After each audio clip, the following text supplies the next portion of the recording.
بسم اللہ الرحمن الرحیم۔ السلام علیکم۔ امید کرتی ہوں آپ سب خیر خیریت سے ہوں گے۔ میں بھی بالکل ٹھیک ٹھاک ہوں۔ آج کل ہر انسان سٹینڈرڈ کے پیچھے ہی دوڑ رہا ہے۔ اس کی کوشش ہوتی ہے کہ اس کا سٹینڈرڈ یا اس کا لیونگ سٹائل جو ہوتا ہے وہ اپنے باقی فیملی ممبرز یا اس کے ارد گرد کے جو دوست ہیں ان سب سے زیادہ ہائی ہو اور وہ ان سب میں نمایاں نظر آئے۔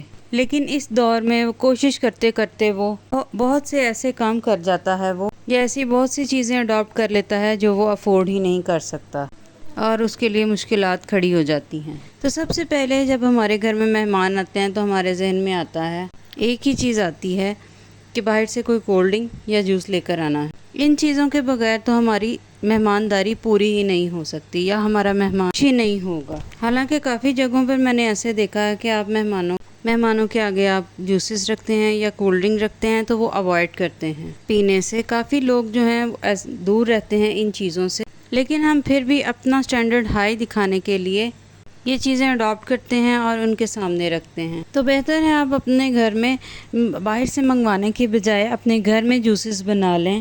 فریش جوس بنا کر آپ سرو کر سکتے ہیں۔ آپ کوئی بھی اپنے موسم کے حساب سے ملک شیک بنا سکتے ہیں کسی بھی فروٹ کا۔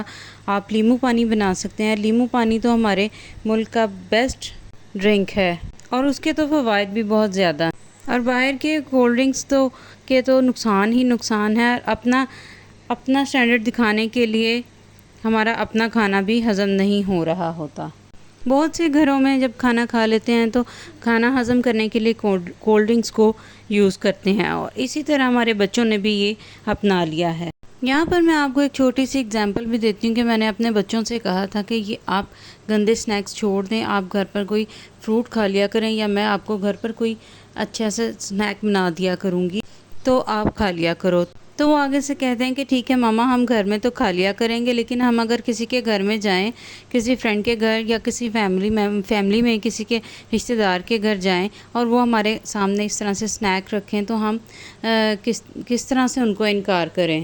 تو یہ تو بری بات ہے۔ تو پھر وہ سوچیں گے کہ پتہ نہیں یہ کیوں نہیں کھا رہی ہمارے گھر سے۔ تو دیکھیں اب بچے کے ذہن میں یہ سوال آیا ہے کہ وہ دوسروں کے گھر جا کر کیسے ان چیزوں سے چھٹکارا پائے گا۔ تو دیکھیں یہ چیزیں بہت آسان ہوتی ہیں اگر ہم اپنے بچے کو خودداری سکھا دینا اور اپنے ارادے کا مضبوط ہونا سکھا دیں۔ خودداری ہمیں اس کے اندر فکس کرنا ہے۔ اب یہاں پر میں آپ کو ایک ایگزامپل دیتی ہوں۔ کچھ ٹائم پہلے ہم مارکیٹ گئے باہر، تو وہاں پر ایک فیملی کھڑی ہوئی تھی اور ایک بچی جو ہے وہ ٹوائے وغیرہ سیل کر رہی تھی۔ تو جو ہمارے سامنے فیملی کھڑی تھی ان کے بچوں نے کچھ ٹوائز خریدے، اس سے ایک ٹوائے خریدا جو کہ ایک 150 کا ٹوائے تھا اور انہوں نے اس بچی کو 200 دے دیا اور وہ بچی اس میں سے 50 روپیز جو ہے ان کو واپس کر رہی تھی۔ ان لوگوں نے کہا کہ آپ بیٹا 50 روپیز بھی رکھ لو، لیکن اس بچی نے انکار کر دیا۔ ان لوگوں نے انسسٹ کیا کہ بیٹا یہ آپ کے ہیں، آپ 50 روپیز بھی رکھ لیں اپنے پاس۔ لیکن وہ بچی اتنی خوددار تھی کہ اس نے وہ 50 روپیز اپنے پاس نہیں رکھے، وہ آگے چلی گئی اور پیچھے مڑ کر بھی نہیں دیکھی۔ تو یہ دیکھ کر میں سارے راستے سوچتی رہی کہ وہ بچی اپنے ارادے کی کتنی پکی تھی، اس کے اندر کتنی خودداری فکس تھی۔ اس کے پیرنٹس نے کس طرح سے اس کے اندر خودداری کو فکس کر دیا تھا کہ بغیر محنت کے آپ نے کبھی بھی کسی سے 1 روپیہ بھی نہیں لینا۔ تو دیکھیں نہ تو وہ بچی کسی اچھے اسکول میں جاتی تھی اور نہ ہی وہ کسی اچھی لیونگ سٹائل میں رہتی تھی، نہ ہی اس کے پاس کوئی عالیشان گھر تھا، نہ ہی اس کے پاس کوئی اچھی گاڑی تھی اور نہ ہی اس کے پاس کوئی اتنا مال و دولت تھا کہ اس کو اس 50 روپے کی ضرورت نہ ہو۔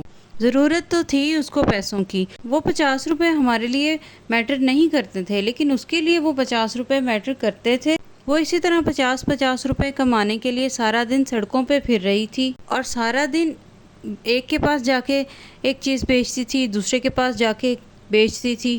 دیکھیں کسی کے سامنے چیز بیچنا بہت مشکل کام ہے، اسپیشلی بچیوں کا، ایک روڈ پر کھڑے ہو کر۔ دیکھیں جس ماں نے اتنی اچھی تربیت کی ہے وہ کیسے یہ برداشت کرتی ہوگی کہ اس کی بچی سڑکوں پہ جا جا کے اس طرح سے چیزیں سیل کرے۔